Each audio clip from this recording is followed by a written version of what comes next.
আসসালামু আলাইকুম রহমতুল্লাহি ওয়াবারাকাতু। নাটোরের সিংড়া জেলার রইসউদ্দিন চাচা কোরবানির একটা পশু বিক্রয় করার পরে প্রতারণা করে ক্রেতা তাকে জাল টাকা দিয়েছে। চাচা একটা গরু কেনার জন্য বাজারে গিয়ে ৬০,০০০ টাকা দিয়ে একটা গরু কেনার পরে ওই টাকাগুলো দিয়েছে, সেখানে সব জাল টাকা ধরা পড়েছে। এক পর্যায়ে সব টাকা দেখার পরে জানা গেল যে ২,০০০ টাকা শুধুমাত্র ভালো টাকা ছিল, আর বাকিগুলো সব জাল টাকা ছিল। এই চাচাও অনেক দুঃখ প্রকাশ করে। দুঃখ প্রকাশ করার পরে এটা মিডিয়া যুগে সোশ্যাল মিডিয়ায় ভাইরাল হয়ে যায়, এটা ছড়ে যায়।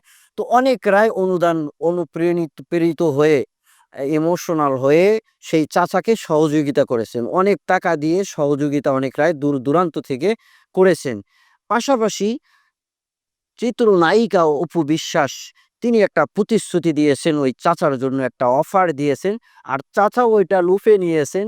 ওয়াদাবদ্ধ এখনো ওয়াদাবদ্ধই আছে যে হচ্ছে অপু বিশ্বাস বলেছে, ওই চাচা একটা মিডিয়ায় প্রকাশ করেছিল যে আমার একটু হজ উমরা করার আশা। অপু বিশ্বাস বলেছে যে আমি তাকে হজ উমরা করার জন্য যা খরচ হয় তা আমি দিয়ে দেব, কিংবা যদি তা গ্রহণ না করে তাহলে ৫০,০০০ টাকা দেব সংসারে সেটা ব্যবহার করার জন্য। এই প্রস্তাব দিয়েছে। এখন চাচা মন্তব্য কোনটা করেছে এখন পর্যন্ত সেটা জানা যায়নি। তো আমরা এখান থেকে জানবো যে অপু বিশ্বাস যদি উমরা করার জন্য টাকা দেয়, তাহলে ওই টাকা দিয়ে উমরা করলে উমরা শুদ্ধ হবে কিনা। প্রিয় দর্শক, আমরা এই বিষয়টাকে এমনভাবে জানবো যে শুধু এই জায়গার জন্য নয়, যেন অনেক জায়গার জন্য আমরা কিছু এখানে জানতে পারি। বিষয়টাতে আমরা সর্বপ্রথম জানবো যে কোনো বেধর্মী হিন্দু যদি মুসলমানকে টাকা দেয়, তাহলে ওই টাকা দিয়ে মুসলমান হজ করলে হজ হবে কিনা। প্রিয় দর্শক, যদি কোনো হিন্দু বা বেধর্মী যদি টাকা দেয় মুসলমান ভাইকে, মুসলমান ভাই যদি ওই টাকা দিয়ে যদি হজ বা উমরা করে, তাহলে হজ উমরা হয়ে যাবে। দ্বিতীয় বিষয় হচ্ছে, যদি কোনো হারাম পন্থায় ইনকাম করে যদি ওই টাকা হারাম টাকা দিয়ে যদি হজ উমরা করা হয়, তাহলে ওই হজ উমরা কবুল হবে কিনা।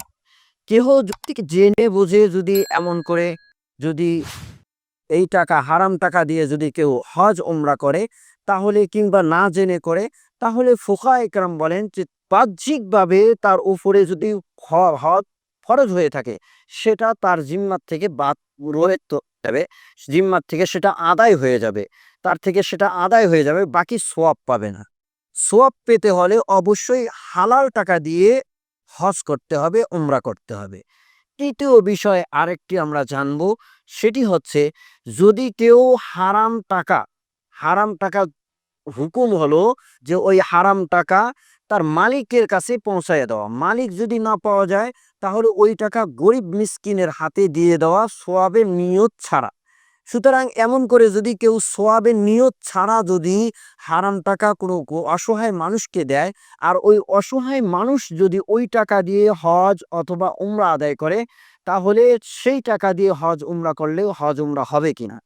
এক্ষেত্রে যেহেতু অসহায় মানুষের কাছে যখন টাকাটা এসে গেছে, তখন ওই অসহায় মানুষ ওই টাকার মালিক হয়ে গেছে। আর যখন সে স্বতন্ত্র মালিক হয়ে গেছে, তার কাছে নিরেট হিসাবেই মিল্কিয়াত চলে এসেছে, মালিকানা এসে গেছে। সুতরাং যদি ওই টাকা দিয়ে ওই অসহায় মানুষ, মিসকিন মানুষ যদি হজ বা উমরা করে, তাহলে হজ উমরা হয়ে যাবে, সওয়াবও পেয়ে যাবে। কিন্তু এইখানে দাতা যে হারাম টাকা সদকা করেছে, দান করেছে, তার কোনো সওয়াবের নিয়ত থাকা যাবে না। প্রিয় দর্শক, আমরা এখন আসি অপু বিশ্বাস যে টাকাটা দিচ্ছে, এই টাকাটার কোনো হালাল পন্থা আছে কিনা। প্রিয় দর্শক, একটু যাচাই করলে দেখা যায় যে অপু বিশ্বাসের যে income source, ১ number, Apu Biswas মুসলমান না। সে অনেকবার অভিনয় করে বিবাহের জন্য, শাকিব খানের সঙ্গে বিবাহের জন্য মুসলমানের দাবি করেছে বা মুসলমান বলে সমাজ মিডিয়াতে প্রকাশ করেছে। কিন্তু পরবর্তীতে সে নিজে আবার মুসলমানের খাতার থেকে বেরিয়ে সে এখন হিন্দু হিসাবে আছে। ২০১৮ সালে নিজে সে ব্যক্ত করেছে যে না, উনি মুসলমান হয়নি, তাহলে অমুসলিম। দ্বিতীয় আরেকটা বিষয় হচ্ছে, তার যে ইনকাম সোর্স গুলো রয়েছে, এই ইনকাম সোর্স গুলো যদি দেখা যায়, তাহলে কোনো একটা রাস্তা তার ইনকাম সোর্স হালাল পন্থা নেই, সব হারাম। সে যে ইনকাম গুলো করে, ছবি শুটিং করে সে ইনকাম করে, প্রযোজনা হিসাবে ইনকাম করে। তার যে ইনকামগুলো আছে ইউটিউব চ্যানেল থেকে ১০-১২ লাখ টাকা ইনকাম হয়। তার একটা মনে করেন যে হচ্ছে বিউটি পার্লার রয়েছে, সেখান থেকে সে ইনকাম করে। এছাড়া কিছু বাড়ি-গাড়ি আছে সেখান থেকে তেমন ইনকাম আসে না। তাহলে প্রধানত যে ইনকামগুলো রয়েছে তার সব হারাম 100%। এখন ওই হারাম টাকা দিচ্ছে চাচাকে। তাহলে চাচার হজ বা উমরা যেটা করবে এইটা কোনোভাবে জায়েজ হচ্ছে না। এখন যদি অপু বিশ্বাস ওটাকে সোয়াবের নিয়ত ছাড়া যদি দিয়ে থাকে, চাচা মালিক হয়ে সেটা দ্বারা উমরা করলে উমরা হয়ে যাবে। আর মিডিয়ার মাধ্যমে জানা গিয়েছে যে অপু বিশ্বাস এমনই করে বলেছেন যে চাচা যেন আমার জন্য উমরায় গিয়ে দোয়া করে।